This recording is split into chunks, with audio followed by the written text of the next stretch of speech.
everyone.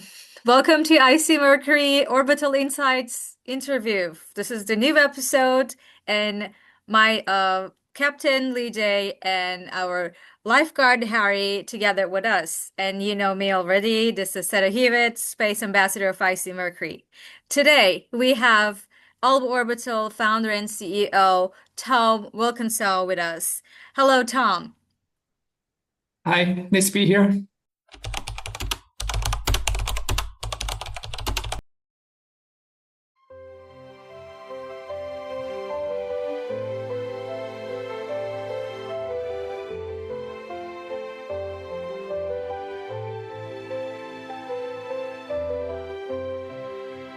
It's great to work with you guys on your first satellite. It was really good to get you guys launched on Falcon 9, and really glad that it went well. And that was your first satellite. You hadn't flown anything before. I think it shows that we can do these things. We were able to do that for you guys. So hopefully, it just helps you guys move your business forward and grow as a business. And that's kind of what we're all about. And certainly, I remember the first time we launched satellites 6 years ago, and it was a huge relief for me to get those satellites in orbit. And we're really fortunate that we're able to help so many other folks get their missions in orbit and allow them to kind of become a spacefaring organization.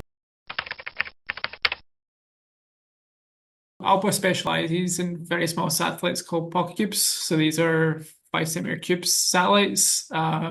We basically help folks get to space. So we run ride shares and we launch lots of little PocketQubes on different rockets, but primarily SpaceX Falcon 9. It's the real advantage of what we do is that they're smaller, they're cheaper, and allows more folks to fly satellites. And really, our goal is to democratize access to space for everyone. And obviously, we've flown your satellite this year, and on the next launch, that'll be our 57th satellite that we'll have launched. Basically, we're all about knocking down the barriers and getting folks flying their satellites to orbit regularly on SpaceX rideshares. And then we put them into our deployer. So we've got a deployer here. So this is our Alba Pod deployer. So you can see they go in here. There's a door. We need to unlock it. But basically you can see this is the door here. This is where the so how many PocketQubes we can put in this tube? This one you can fill up to 6P. Although I think we've only ever flown 4 because you tend to get people who fly larger than 1Ps. So we've flown a lot of 2Ps, 1.5Ps, which is what yours was. We fly 3Ps as well, which is we build our own satellites that are 3Ps. Basically that's the container that launches them into orbit. So that's kind of what we do, basically. And we do that regularly and reliably. So we're kind of like FedEx, but for space. I really like that term, like FedEx, but for space. They can actually have a realistic path to get something into orbit before they graduate high school. So we've actually flown quite a few satellites for high school teams now. I think particularly there's a team in Romania that we launched 2 of their satellites, and they became the first ever functioning Romanian satellites in history, the ROM space team. So, from a university standpoint, there's lots of satellite teams already, but certainly at the high school level, realistically, if you want to fly something, PocketQubes are pretty much the best option, and pretty much the only option if you want to get to an orbit. There's a lot of open source designs now as well. There's a community now. There's conferences that we run as well to support the community. So there's a lot more knowledge now so that, if you do want to fly something, there's so many different types of technology that people are trying to fly. There's a lot of IoT stuff. There's a lot of RF payloads. It's a lot of tech demos, just people trying new things that haven't been done before. You really just got to use your imagination and come up with something interesting to put in the box, really. I mean, PocketQubes are a very global thing, and it really allows folks that maybe don't have the big budgets to really get something done in space. And if they want to make a business, they could try and make a business. If they just want to learn, do education, they can do that too. If they want to test some new technology that hasn't otherwise been tried before, then that's another option. So we're just really trying to get folks flying stuff regularly. That's kind of what we really care about. We like to know more about Tom as a person. So tell us your childhood. What made you to enter into the space industry? Yes, I mean, I grew up in Scotland, so it's not really Silicon Valley or anything, but yeah, just obviously been really interested in space from a young age. Never really thought I could be involved in it, to be honest. There was never any space industry in Scotland when I grew up. I mean, I've always been interested in space. I always thought it was something that, was unachievable, to be honest. And then, yeah, just really sort of with what's happening with SpaceX, obviously, and I went to see one of Elon's talks in 2012, and it was really inspiring the fact that he was trying to get his rockets to orbit regularly and land them as well. So he hadn't landed them at that point. The cost of flying a CubeSat was six figures. So I initially started looking at CubeSats when I started, which were a slightly bigger form factor than PocketQubes and much more established.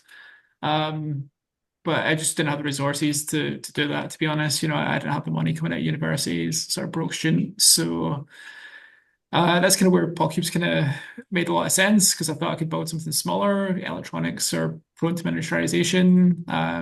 And yeah, I just kind of felt that there needed to be more energy thrown towards the really small stuff. And met Professor Twiggs, who invented the CubeSats and the PocketQubes, and he was launching the first ever PocketQubes in 2013. And I was like, I feel like there should be a company here to try and make this happen. And that was like 12 years ago now. So it's been a bit of a slog since then to get to where we are. But we're about to launch the 100th PocketCube. So that's kind of a very abbreviated version of what's happened so far.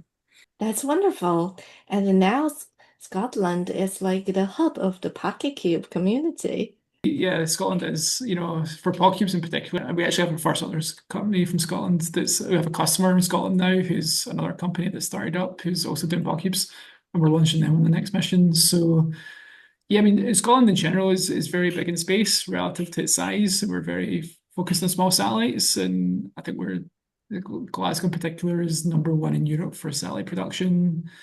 Um, for whatever reason, we just happen to be really into building the small stuff and quite good at that. And then people move to Glasgow with their expertise and skills, and then we had this sort of virtuous cycle. The conferences here and everything, and the factories here. So yeah, we do a lot of satellites.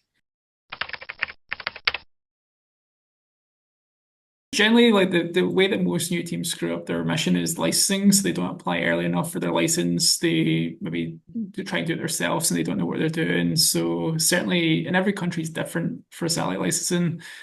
So generally speaking, if you can find a team, say through the Pocket Conference or some other channels that have built in your region or your country, and chat to them about the licensing process, and then potentially hire a consultant or work with someone that knows what they're doing or understands the regulations. It's sort of like if you want to fly in a plane, you have to apply for a passport, and the airline can't fly you unless you have a passport, no matter how upset you are. And it takes a time to apply for a passport. You need to leave enough time to do that. So certainly for any new satellite builder, statistically speaking, apply for your license early and try and get that sorted. So just apply early. You guys obviously work with Hydrospace in Spain, and they've been through it a lot, so they know about regulations and applying for radio spectrum. So yeah, that would be my advice for our new teams is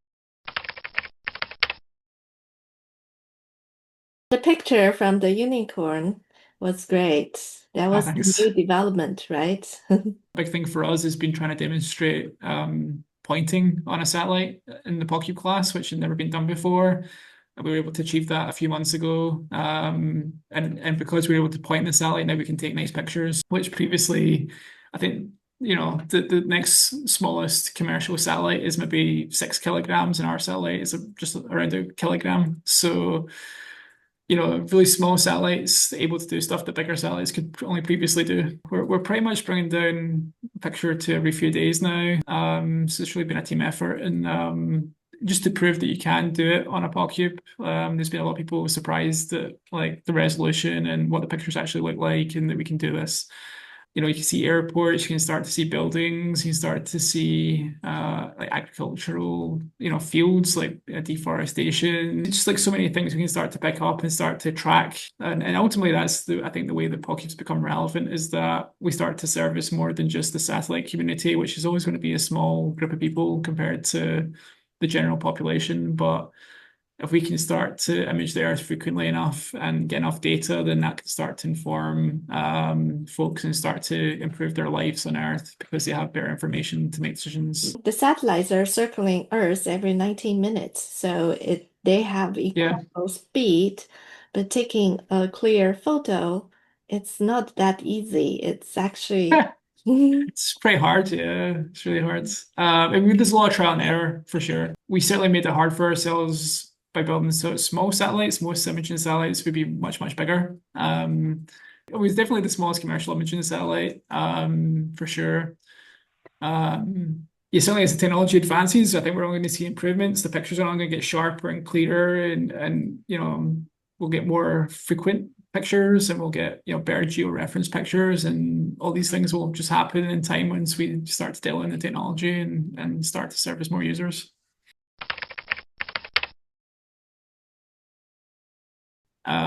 So yeah, hopefully, 5-10 years from now, there'll be a lot more PocketQubes that we've launched. I think when we start to see like larger PocketQubes, so like sort of 4, 5, 6Ps coming on stream, I think we'll start to see more commercialization of Pocket World. I think we'll start to see like improved optics. I think we'll start to see like real services happening. But I mean, I think in general, it's a really good time to be in the space sector. Certainly, from where we were 10 years ago or 20 years ago, commercial space is really starting to take off. And there's really lots of opportunities to, build things and to fly things and to build businesses. And yeah, we're just trying to be part of that and try and be relevant and trying to help folks, achieve stuff. And that was a very good ending. If you would like to do it for yourself too, icMercury and Alba Orbital will be there to make it happen for you. So you don't have to think about it, all those procedures, all those little bits and things in this thing. Let us do it together. Thank you very much, my awesome friends, and Tom, again, you're awesome too. And thank you very much to our audience. Thank you very much for listening to our talk. We would like to get your feedback and hope to see you very soon. Thank you very much and see you again. Bye.